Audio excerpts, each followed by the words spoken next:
अस्सलाम वालेकुम dear students. तो आज की इस वीडियो में 11th क्लास फिजिक्स का चैप्टर नंबर 2 जिसका नाम है फोर्स एंड मोशन, उसका एक टॉपिक है जिसका नाम है लॉ ऑफ कन्वर्जेशन मोमेंटम। तो आज की इस वीडियो में हम डिस्कस करेंगे कि लॉ ऑफ कन्वर्जेशन मोमेंटम क्या होता है। इस टॉपिक को डिस्कस करने से पहले मैं आपके माइंड में थोड़ा सा कॉन्सेप्ट पैदा कर लूँ, ठीक है। ओके, लेट्स सपोज मेरे पास दो बॉडीज़ हैं जिसका मास m1 है और इसका मास m2 है। ये दोनों बॉडीज़ हैं, ठीक है। ये दोनों बॉडीज़ जब आके आपस में टकराती हैं, ठीक है, तो इन दोनों के दरमियान जब दोनों बॉडीज़ आपस में टकराती हैं, इन दोनों के दरमियान जब कोई भी किसी किस्म की एक्सटर्नल फोर्स नहीं लगती, ठीक है। ये एक बॉडी है, मैंने इसको आके टकराया, इसको इतनी ही फोर्स लगी जितना मैंने इसको लगाई, जितनी मैंने इसको टक्कर दी उतनी ही इसमें इतनी फोर्स लगी, इसमें किसी भी किस्म की एक्सटर्नल फोर्स नहीं लगी, तो उसको हम कहेंगे आइसोलेटेड सिस्टम। अब यहाँ पे आप खुद देख लें, एक बॉडी थी, इसका मास m1 था, इसका मास m2 था। दोनों बॉडी आपस में होती हैं, ठीक है, टकराती हैं। टकराने के बाद फिर इसमें कोई भी एक्सटर्नल फोर्स नहीं लगती, तो हम उसको आइसोलेटेड सिस्टम कहेंगे। अगर आपसे कोई पूछ ले कि आइसोलेटेड सिस्टम क्या होता है, तो आपने बिना कंफ्यूज किए उसे आंसर देना है जिसमें किसी भी किस्म की एक्सटर्नल फोर्स ना लगे। अगर आपको इसको इंग्लिश में बताना चाह रहे हैं या अगर इसकी अब मेन बात आती है कि इसकी डेफिनेशन क्या होगी। A system on which no external agency exerts any force is called isolated system. अब इसकी एग्जांपल डिस्कस करते हैं। The molecules of gas enclosed in a glass vessel at constant temperature. अगर आपको मैं ये टॉपिक बुक पे दिखाऊँ तो उसमें एक पैराग्राफ दिया हुआ है जिसका नाम है एक्सप्लेनेशन। तो इस एक्सप्लेनेशन में मैं आपको पहले समझा देती हूँ कि होता क्या है। वो कहता है consider an isolated system of two smooth and hard interacting balls moving along the same straight line.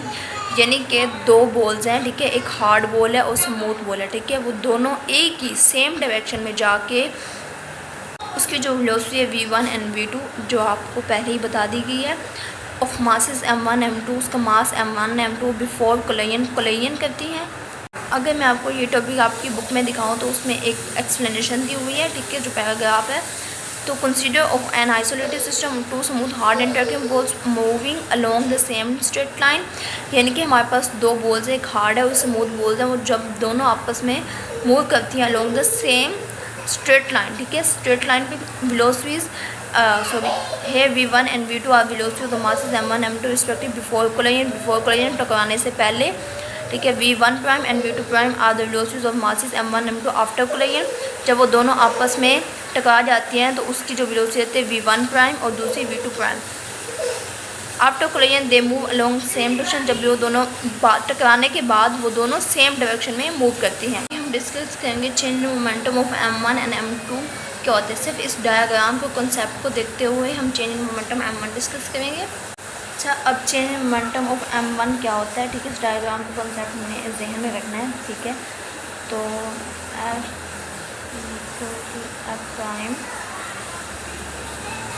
m1 v1 prime side लगता है minus m1 v1 over time, ठीक है। यहाँ पर टाइम के इफेक्ट होगा। अब f t यहाँ पे डिवाइड होगा तो यहाँ पे आके इसलिए मल्टीप्लाई होगा। तो f prime multiply by t is equal to m1 v1 prime minus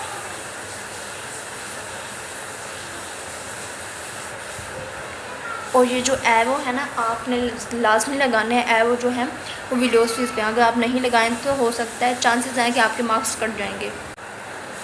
यहाँ पे हमने f प्राइम लिया था तो यहाँ पे हम f लेंगे m2, ठीक है, टू v प्राइम टू ये एरो v के to m2 v2 over time. यहाँ पे टाइम डिवाइड होगा तो यहाँ पे जाके मल्टीप्लाई हो जाएगा।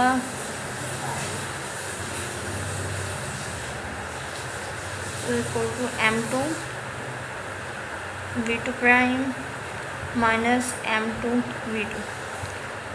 अब हमने आगे क्या करना है। अब आगे हमारा जो भी आंसर निकला है चेंज मोमेंटम m1 का और m2 का, तो इस इक्वेशन को पहले हम ले लेंगे, ठीक है। यानी कि पहले हम इसको लेंगे फिर इसको लेंगे, फिर जो m1 का निकला है और m2 का निकला है उन दोनों को हम ऐड करेंगे अब आपने इसकी स्टेटमेंट देनी है एडिंग क्वेश्चन फॉर्म 1 एंड 2। मैंने ये दोनों लिखा, फिर इसका जो मास निकला था, ठीक है, उसके बाद जो सेकंड का मास निकला था उन दोनों को लिखा। अब मैं इनको ऐड कर दूँगी। अब ये हमारे पास क्या है, change in momentum of M1, change in momentum of M2, ठीक है, ये आपने मेंशन कर देना, लेकिन मैं नहीं कर रही। M1 के लिए हमने F' यूज़ की थी और M2 के लिए हमने सिंपल F यूज़ किया था, ठीक है। तो ये वहाँ पे प्लस हुआ था, यहाँ पे आके माइनस हो जाएगा, ठीक है। अब हमने इसको लिखे। अब हमारे पास जो M1 का मास आया था वो हमने लिखना है, ठीक है, M1 B1'। अब तक तो आप लोगों को याद हो गया होगा, ये एरो नहीं लगा, एरो लगाना लाजमी वरना आप भूल जाएंगे। M2 V2' minus M2 V2, ठीक है। अब ये जो टाइम है हमारे पास, ये आज यहाँ पे आके 0 हो जाएगी, ठीक है।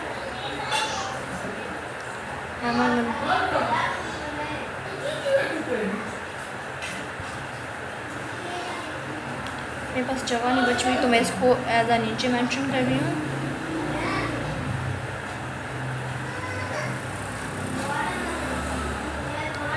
अब ये जो हमारे पास इसका आया था, इन दोनों को हम लिख देंगे, ठीक है। मैंने M1 और M2 का मास लिख दी है। अब हम इसका रिज़ल्ट लिखेंगे, ठीक है। Before collision total momentum before collision is equal to total momentum after collision. इनके टकराने से पहले क्या थी और टकराने के बाद क्या थी। इसके बाद आपने इसका रिजल्ट मेंशन करना है। Total momentum before collision is equal to total momentum after collision. मैंने इस बात को अगेन रिपीट कर दिया आप लोगों की आसानी के लिए। हमारे पास P टोटल जो है वो कांस्टेंट हो जाएगा, ठीक है। और यही इसका फाइनल रिजल्ट है। एक नॉर्मल और सिंपल सा टॉपिक था जो मैंने आप लोगों को समझा दिया। आई होप आप सबको समझ आई होगी। ये तो बहुत नॉर्मल और एक सिंपल सा टॉपिक था, ठीक है, छोटा सा। और इसका जो एक्सप्लेनेशन का पैराग्राफ है जो कि मैंने आपको समझा भी दिया था, आप उसका स्क्रीनशॉट भी ले सकते हैं। अगर आप वो नहीं ऐड करना चाह रहे तो मैं आपको एक इजी वर्डिंग में जो है मेरे पास पैराग्राफ, तो वो एज मैं इस पर स्क्रीनशॉट ऐड कर दूँगी, आप लोग वहाँ से भी कर सकते हैं।